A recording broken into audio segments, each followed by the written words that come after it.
여러분, 혹시 이런 말 들어보셨습니까? 저 집안은 대대로 복이 끊이지 않는다. 저 사람은 어디 가든 귀인을 만난다. 저 집 자손들은 하는 일마다 술술 풀린다. 이런 가문들에는 공통점이 있습니다. 바로 조상님의 음덕이 끊이지 않고 흐르고 있다는 것입니다. 부처님께서는 이렇게 말씀하셨습니다. 조상이 쌓은 덕은 강물처럼 흘러 자손에게 이른다. 그러나 자손이 그릇이 되지 못하면 그 물은 흘러가 버린다. 오늘 이 시간 여러분께 아주 중요한 이야기를 들려드리려 합니다. 조상님께서 평생 쌓아오신 음덕이 끊기지 않고 여러분에게, 그리고 여러분의 자손에게까지 계속 흘러가게 하는 방법 말입니다.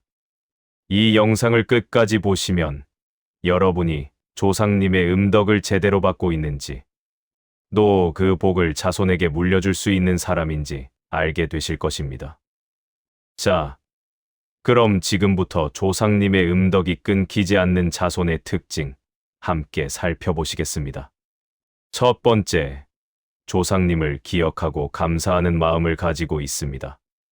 여러분, 생각해 보십시오.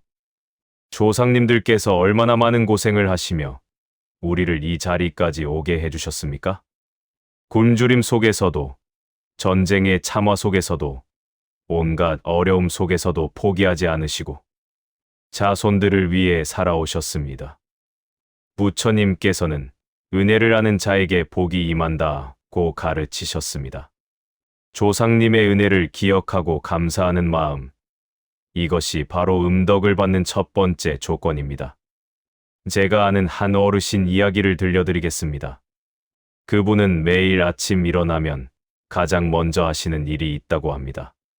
작은 제단 앞에 앉아서 조상님들께 인사를 올리는 것입니다. 할아버지, 할머니, 고맙습니다. 오늘도 무사히 아침을 맞이할 수 있게 해주셔서 감사합니다. 거창한 제사를 지내는 것도 아니고 비싼 음식을 차리는 것도 아닙니다. 그냥 맑은 물 한 잔 올려놓고 정성스러운 마음으로 감사를 드리는 것입니다.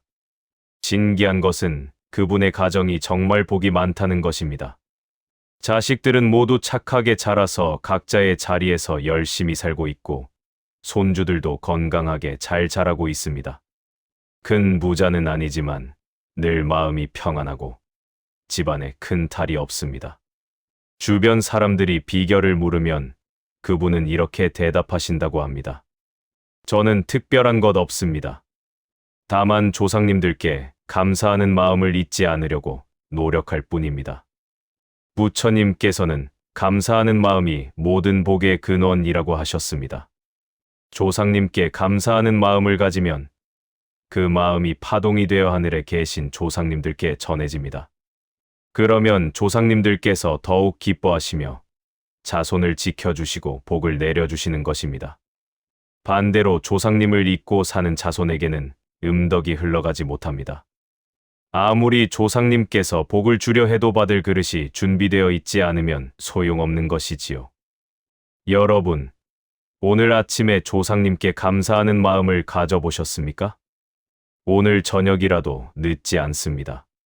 조상님들을 떠올리며 감사하는 마음을 가져보십시오. 조상님, 저를 이 세상에 태어나게 해주셔서 감사합니다. 조상님, 오늘도 건강하게 하루를 살 수 있게 해주셔서 감사합니다. 이런 감사의 마음이 쌓이고 쌓이면 조상님의 음덕은 끊이지 않고 여러분에게 흘러올 것입니다. 두 번째, 부모님께 효도하고 우서른을 공경합니다. 부처님께서는 부모에게 효도하는 것이 가장 큰 공덕이라고 말씀하셨습니다. 조상님의 음덕을 이어받는 가장 확실한 방법이 바로 효도입니다. 여러분, 생각해 보십시오. 조상님들께서 왜 그 많은 고생을 하시며 살아오셨습니까? 바로 자손들이 잘 되기를 바라는 마음 때문이었습니다. 그런데 그 자손들이 부모님께 불효하고 우서른을 무시하고 산다면 조상님들께서 얼마나 슬프시겠습니까? 하늘에 계신 조상님들은 다 보고 계십니다. 자손들이 부모에게 어떻게 대하는지, 어른들을 어떻게 모시는지 다 지켜보고 계시는 것입니다. 한 할아버지의 이야기를 들려드리겠습니다. 그 할아버지에게는 세 아들이 있었습니다. 첫째 아들은 성공해서 돈도 많이 벌었지만 늘 바쁘다는 핑계로 부모님께 소홀했습니다. 명절에도 잠깐 들렀다가 가고 전화도 한 달에 한 번 할까 말까 했습니다. 둘째 아들은 평범하게 살았지만 매주 부모님을 찾아뵙고 안부를 여쭈었습니다. 부모님이 필요한 것은 없는지, 불편한 것은 없는지 늘 살폈습니다. 셋째 아들은 형편이 어려웠지만 자기가 할 수 있는 만큼은 최선을 다해 부모님을 모셨습니다. 세월이 흘러 할아버지께서 돌아가시기 전 이런 말씀을 남기셨다고 합니다.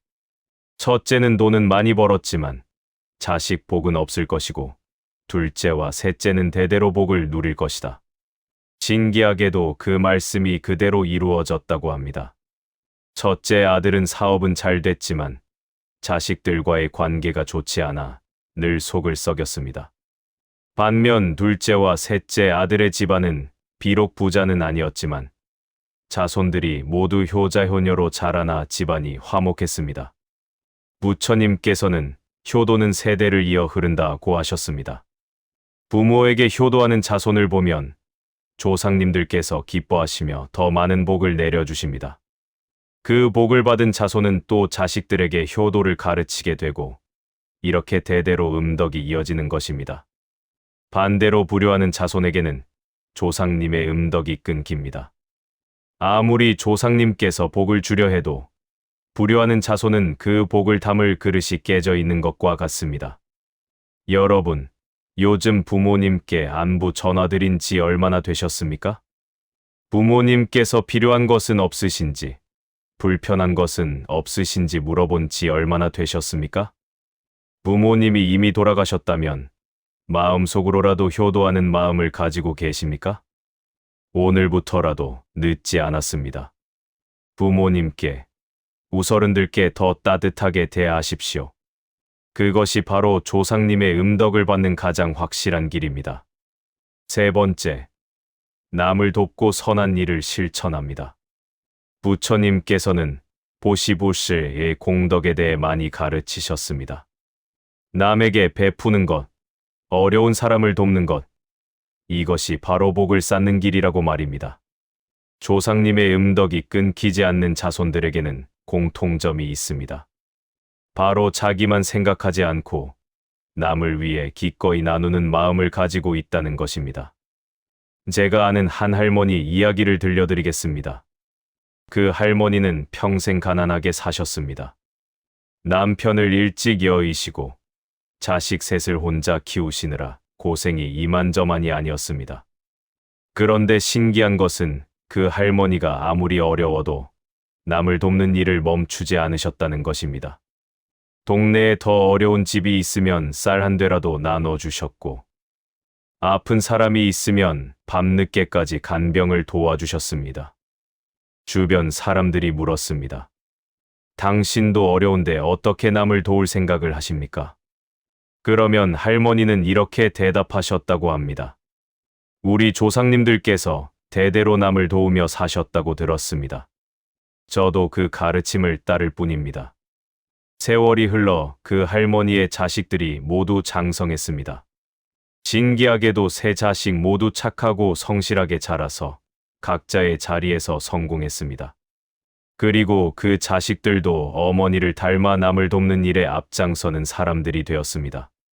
큰아들은 의사가 되어 무료 진료를 많이 하고, 둘째 딸은 교사가 되어 어려운 학생들을 돕고, 막내 아들은 사업가가 되어 장학 사업을 했습니다. 사람들은 그 집안을 보며 이렇게 말했습니다. 저 집안은 조상님의 음덕이 정말 대단하다. 대대로 복을 누린다. 부처님께서는 이렇게 말씀하셨습니다. 선을 행하면 그 복은 자손 천대까지 이어진다. 조상님께서 쌓으신 선행의 복이 자손에게 흐르고, 자손이 또 선행을 쌓으면 그 복은 끊이지 않고 계속 흘러갑니다. 이것이 바로 적선지가 필유여경지 산질자 비여 유칭입니다. 선을 쌓는 집안에는 반드시 남는 경사가 있다는 뜻입니다. 반대로 남에게 해를 끼치고 이기적으로 살고 선한 일을 외면하는 자손에게는 조상님의 음덕이 흘러가지 못합니다. 아무리 조상님께서 복을 주려 해도 그 복이 썩어버리는 것입니다. 여러분, 최근에 남을 도와준 일이 있으십니까? 꼭 큰일이 아니어도 됩니다. 길에서 무거운 짐을 든 노인을 도와드리는 것, 어려운 이웃에게 따뜻한 말 한마디 건네는 것, 작은 돈이라도 좋은 곳에 기부하는 것.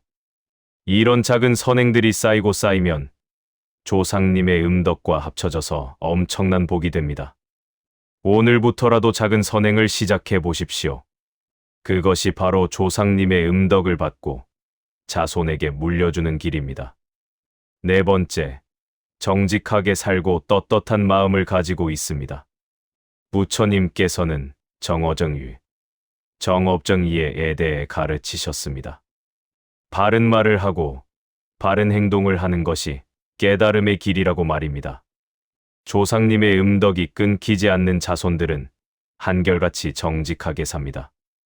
거짓말하지 않고 남을 속이지 않고 떳떳하게 살아갑니다. 한 사업가 할아버지의 이야기입니다. 그분은 평생 사업을 하시면서 한 가지 원칙을 지키셨다고 합니다. 절대 거짓말로 장사하지 않는다. 손해를 보더라도 정직하게 장사한다. 한 번은 큰 거래처에서 뇌물을 주며 불법적인 거래를 제안했다고 합니다. 그 거래만 성사되면 큰 돈을 벌 수 있는 기회였습니다. 하지만 할아버지는 단호히 거절하셨습니다. 우리 조상님들께서 대대로 정직하게 사셨습니다. 저는 그 가문의 자손으로서 부끄러운 일은 할 수 없습니다. 그 거래를 포기하는 바람에 당장은 손해를 봤습니다.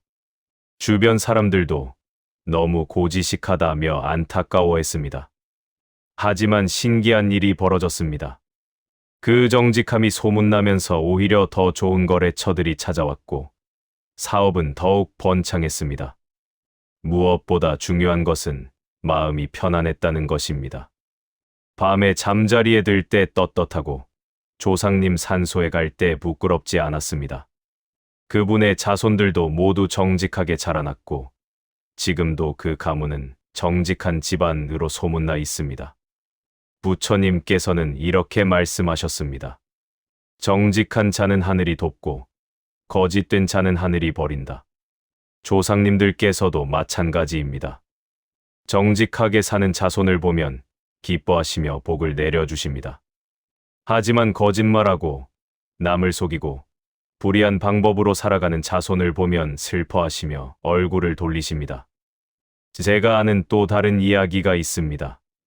한 집안에 형제가 둘 있었는데 형은 불법적인 방법으로 큰 돈을 벌었고 동생은 정직하게 일해서 평범하게 살았습니다. 처음에는 형이 더 잘 사는 것처럼 보였습니다. 큰 집에 살고 좋은 차를 타고 겉으로 보기에는 성공한 것 같았습니다. 하지만 세월이 흐를수록 달라졌습니다. 형은 불법으로 번 돈 때문에 늘 불안했고 결국 법의 심판을 받게 되었습니다. 자식들도 아버지를 원망하며 가정이 파탄났습니다.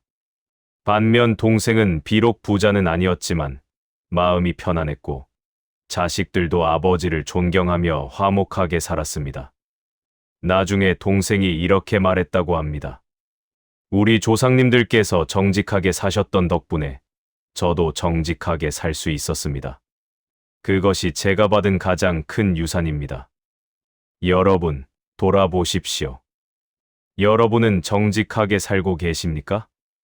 혹시 작은 거짓말, 작은 부정이 있지는 않습니까? 조상님들께서는 다 보고 계십니다. 오늘부터라도 더 정직하게, 더 떳떳하게 사십시오. 그것이 바로 조상님의 음덕을 받고 자손에게까지 복을 전하는 길입니다. 다섯 번째, 겸손하고 감사하는 마음으로 살아갑니다. 부처님께서는 교만은 모든 악의 뿌리라고 가르치셨습니다. 반대로 겸손은 모든 복의 시작이라고 하셨습니다. 조상님의 음덕이 끊기지 않는 자손들에게는 겸손함이 있습니다. 잘 나가도 뽐내지 않고 성공해도 교만하지 않으며 늘 낮은 자세로 살아갑니다. 한 의사 선생님 이야기를 들려드리겠습니다. 그분은 유명한 대학병원의 교수이자 명의로 소문난 분이었습니다. 그런데 그분을 만나본 사람들은 하나같이 이렇게 말합니다. 정말 겸손하시다. 큰 의사라는 것이 믿기지 않을 정도다. 환자들에게는 언제나 공손하게 대하시고 간호사들에게도 존중하는 태도로 대하셨습니다. 후배 의사들에게는 나보다 너희가 더 잘할 수 있다며 격려하셨습니다. 한 번은 기자가 물었습니다. 선생님은 왜 그렇게 겸손하십니까? 이만큼 성공하셨으면 자랑하셔도 되는데요. 그러자 그분은 이렇게 대답하셨다고 합니다. 제가 여기까지 올 수 있었던 것은 제 능력 때문이 아닙니다. 조상님들께서 쌓아주신 덕분이고 부모님께서 뒷바라지해 주신 덕분이며 많은 분들이 도와주신 덕분입니다. 제가 어떻게 교만할 수 있겠습니까? 그분의 자손들도 모두 겸손하게 자라났고 각자의 분야에서 인정받는 사람들이 되었습니다. 부처님께서는 겸손한 자에게는 복이 쌓이고 교만한 자에게는 재앙이 온다고 하셨습니다. 조상님들께서도 마찬가지입니다. 겸손한 자손을 보면 기뻐하시며 더 많은 복을 내려주십니다. 하지만 교만한 자손을 보면 안타까워하시며 복을 거두어 가십니다. 제가 본 한 가문의 이야기입니다. 그 집안은 대대로 부자로 유명했습니다. 그런데 어느 세대에 이르러 한 자손이 너무 교만해졌습니다. 우리 집안이 얼마나 대단한데 너희 같은 사람들과는 격이 다르다. 이런 식으로 남을 무시하고 자기 자랑만 늘어놓았습니다. 그러자 신기하게도 그 세대부터 집안이 기울기 시작했습니다. 사업은 망하고 자손들은 질병에 시달리고 집안의 우환이 끊이지 않았습니다. 동네 어르신들은 이렇게 말했습니다. 조상님의 음덕이 끊겼구나. 교만한 자손 때문에 복이 달아났다. 반대로 겸손한 집안은 대대로 복을 누립니다. 부처님께서 말씀하신 감사도 마찬가지입니다. 범사에 감사하는 마음을 가진 자손에게 조상님의 복이 쌓입니다. 조상님 덕분입니다. 부모님 덕분입니다. 주변 분들 덕분입니다. 이렇게 늘 감사하는 마음으로 사는 사람에게는 복이 끊이지 않습니다. 여러분은 어떠십니까? 혹시 잘 나간다고 교만해진 적은 없습니까? 혹시 남과 비교하며 자랑하고 싶은 마음은 없습니까? 오늘부터라도 더 겸손해지십시오. 그리고 모든 것에 감사하십시오. 조상님께, 부모님께, 주변 사람들께 감사하십시오. 그 겸손과 감사의 마음이 바로 조상님의 음덕을 받는 그릇입니다. 여러분, 오늘 말씀드린 5가지 특징을 다시 한번 정리해 보겠습니다. 첫째, 조상님을 기억하고 감사하는 마음을 가집니다. 둘째, 부모님께 효도하고 우서른을 공경합니다. 셋째, 남을 돕고 선한 일을 실천합니다. 넷째, 정직하게 살고 떳떳한 마음을 가집니다. 다섯째, 겸손하고 감사하는 마음으로 살아갑니다. 이 5가지를 실천하는 자손에게 조상님의 음덕은 끊이지 않고 흘러갑니다. 부처님께서는 이렇게 말씀하셨습니다. 복은 자기가 짓는 것이다. 화도 자기가 부르는 것이다. 조상님께서 아무리 많은 복을 쌓아 놓으셨어도 자손이 그 복을 받을 그릇이 되지 못하면 소용없습니다. 반대로 조상님의 음덕이 적어도 자손이 선을 쌓고 바르게 살면 새로운 복이 만들어집니다. 그러니 여러분, 너무 걱정하지 마십시오. 우리 조상이 별로 복을 쌓지 못했는데 어떡하지? 이런 걱정 말입니다. 지금부터라도 늦지 않았습니다. 여러분이 오늘부터 바르게 살고 선을 쌓고 감사하며 산다면 여러분이 바로 새로운 복의 시작이 됩니다. 여러분의 자손들은 여러분을 조상으로 모시며 이렇게 말할 것입니다. 우리 할아버지, 할머니 덕분에 우리가 이렇게 복을 받는구나. 이제 오늘 이야기를 마무리하면서 함께 조상님께 기도를 올리는 시간을 가지겠습니다. 여러분도 마음속으로 함께 따라해 주시기 바랍니다. 조상님들이시여, 오늘도 저희를 지켜봐 주시고 보살펴 주셔서 감사합니다. 조상님들께서 평생 고생하시며 쌓아주신 복을 저희가 헛되이 하지 않겠습니다. 더욱 바르게 살고 선하게 살며 감사하는 마음으로 살겠습니다. 부모님께 효도하고 우서른을 공경하며 남을 도우며 살겠습니다. 정직하게 살고 겸손하게 살며 떳떳한 사람이 되겠습니다. 조상님들께서 쌓아주신 음덕을 이어받아 저희 자손들에게도 물려주겠습니다. 대대로 복을 누리는 가문이 되도록 최선을 다하겠습니다. 조상님들이시여, 부디 저희를 굽어 살피시고 좋은 길로 인도해 주소서. 나무아미타불 관세음보살. 여러분, 오늘 이 영상을 보신 것도 인연입니다. 아마도 조상님들께서 여러분에게 이 메시지를 전하고 싶으셔서 이끌어 주신 것일지도 모릅니다. 오늘 들으신 내용을 가슴에 새기시고 하나씩 실천해 보십시오. 처음부터 완벽할 필요는 없습니다. 하루에 하나씩, 한 걸음씩 나아가면 됩니다. 아침에 일어나면 조상님께 감사하는 마음을 가지는 것부터 시작하십시오. 부모님께 전화 한 통 드리는 것부터 시작하십시오. 길에서 만난 사람에게 따뜻한 미소 한 번 짓는 것부터 시작하십시오. 이런 작은 실천들이 쌓이고 쌓이면 조상님의 음덕은 끊이지 않고 여러분에게, 그리고 여러분의 자손들에게 흘러갈 것입니다. 부처님께서는 천리길도 한 걸음부터라고 하셨습니다. 오늘이 바로 그 첫 걸음을 내딛는 날입니다. 여러분 모두 조상님의 음덕을 받고 자손들에게 복을 물려주는 훌륭한 조상이 되시기를 진심으로 기원합니다. 건강하시고 행복하시고 복 많이 받으시기를 바랍니다. 감사합니다. 나무아미타불 관세음보살.